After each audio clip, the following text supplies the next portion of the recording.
I have wanted to use this unit for the longest time, and whether it's just been them not being super meta relevant at the time or not having a crazy amount of materials, I've never really gotten the chance to use them. But with the release of the Esteros, and I've saved up just a couple Super Awakening materials, I figured why not. Now is the perfect chance. Unfortunately, his best partner, or his second best partner, being Kyo, does make the demon team just a little bit weird, but I figured why not, especially with the ReZero rerun just around the corner. I'm going to be showcasing a lot of their units, a whole lot of their teams, and may not get the chance to showcase this guy as strong as he is for quite some time, unless of course he does have a Holy Relic drop in the near future. Then that would be absolutely amazing for this character. But if you guys don't know what the green MONSPEET does, his first card inflicts weak point damage equal to 300% of attack on one enemy. His second card inflicts damage equal to 360% of attack on one enemy, removes 2 orbs from the target's ultimate move gauge, and deletes 2 skills at random. His ultimate, which we have at 3 out of 6, removes stance from all enemies and applies it removes all stances from all enemies and inflicts damage equal to 336% of attack, applies 4 ignites effect for 4 turns. His commandment, which we're not going to be using in today's video, but prevents ultimate move gauges from filling through skill use in PvP. Last but not least, the passive increases the hero's damage dealt by 100% when attacking enemies affected by the ignite debuff. So obviously having Kyo on the team is going to be super strong for him.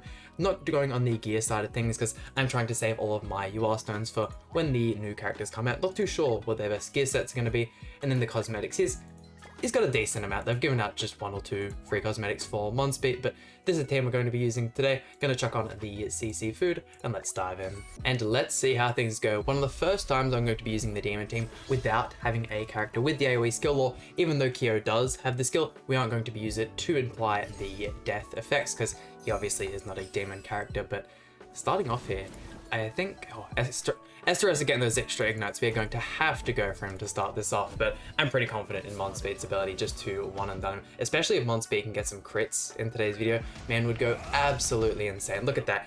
You don't even need Esterosa to help him out. Unfortunately, the Esterosa going for Gotha there. Probably not the smartest idea, but almost one tap to Gotha. Jesus.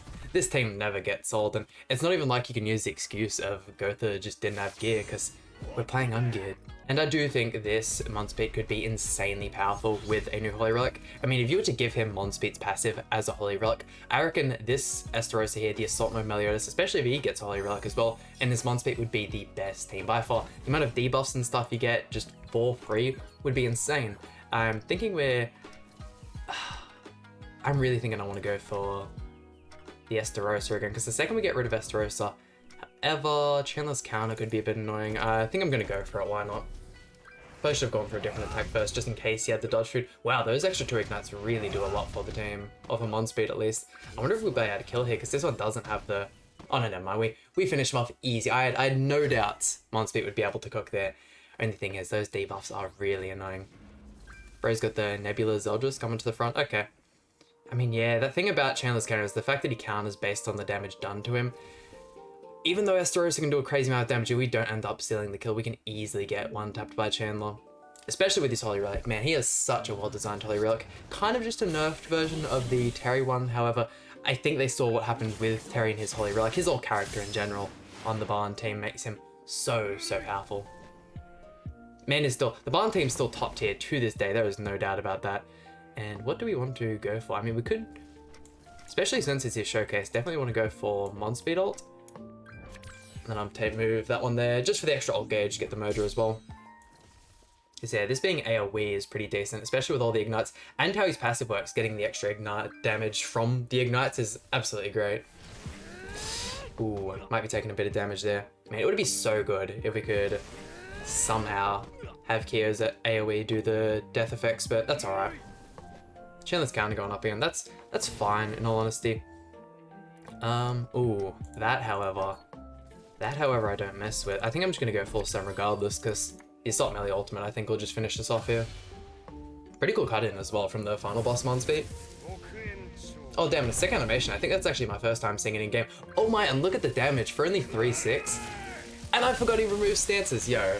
MONSPEET was the perfect character for this matchup. Oh my, I didn't even care that he didn't target Chandler. That was perfect. But I mean, of course I remember the MONSPEET Ultimate remove stance. I mean, that's why I did it, right? I'm just so big brain. This team though is going to be a struggle to get through. MONSPEET's type neutral. I mean, I guess he's type neutral against everyone here. Whoever I guess has the extra ignites, yeah. I mean, that was probably the character I wanted the least to have the extra ignites. I feel like these two are the real big threats. I mean, we might as well, right? Go full send Elizabeth. If we can get rid of Elizabeth, by all means, her getting those passive stacks and boosting everyone's... Oh, well, I suppose she wouldn't boost the Rimuru, but even just herself boosting her and Trader Melee would be really, really good for the team. Man, look at MONSPEET go. I do really wish I had some better costumes for him.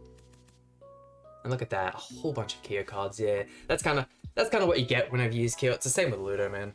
So bad, but I'm really glad we do have characters like them. Honestly, Kyo and Ludo are probably some of my favorite characters in the game. These really, really good support type characters that you can pretty much just chuck on any team and let them go crazy. Heaps of fun. Ludo probably still my favorite character in the game. Surprised Rimuru didn't do more damage though.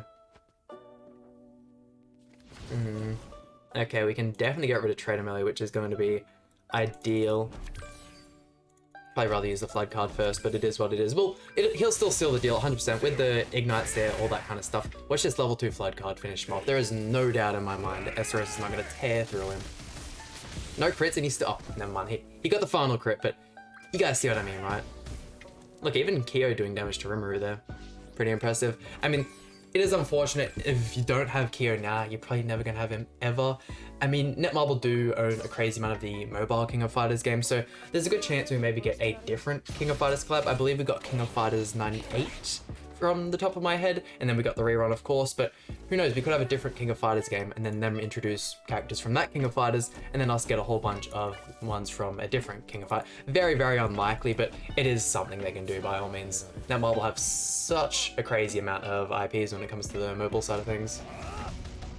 Damn, I'm still really happy with the damage he's doing at level 90. Like, bring that man up to level 100. Even if I was to have his cosmetics maxed out, he would go crazy. Put him in geared, something like that.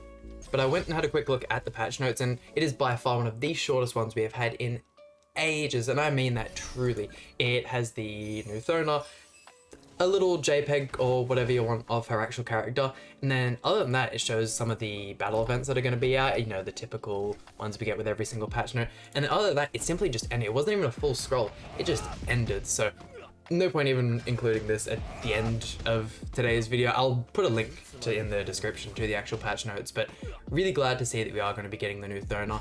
I am one who, ever since the release of Dogs, I've gone ahead, I've done the first stage. I've got the completion reward. I also get the one from the Ragnarok event that you can get every weekly reset, but I don't know, the RNG, I could finish the second stage by all means, but I just don't find it fun. I found Deer fun, and even on Bird's release, when there was no way I could finish the third stage on Bird's release, I still found that content fun.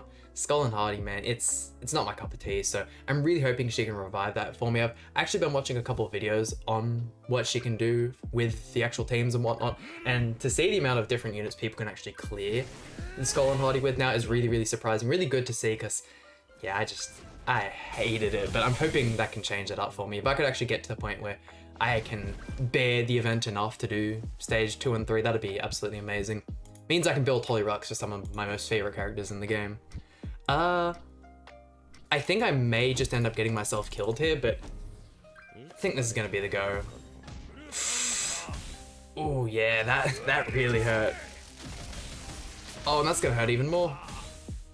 Oh, that's alright. Estarossa can hopefully just get a crazy amount of crit damage here and get a whole bunch of lifesteal. What are we looking like, Estarossa, please? Not good at all. Assault Melee will be able to one-tap him there, but... Oh man, it's just more Kyo cards. Oh my god. I mean, he's got a good amount of ignites on him. Maybe if I can get an extra MONSPEET card or two, we can just finish the Assault Melee, but hey, super happy with how this MONSPEET is showcased, 100%. I would really like him to get a passive that allows him to support himself just a little bit more, because a lot of the top tier units nowadays have a really good effect or something in their kit that's really good, but they can also support that effect decently well. I mean, Estarossa doesn't have any AoE cards in his kit, but that's because he wants one other unit, you know? A unit's not going to build the whole team by themselves.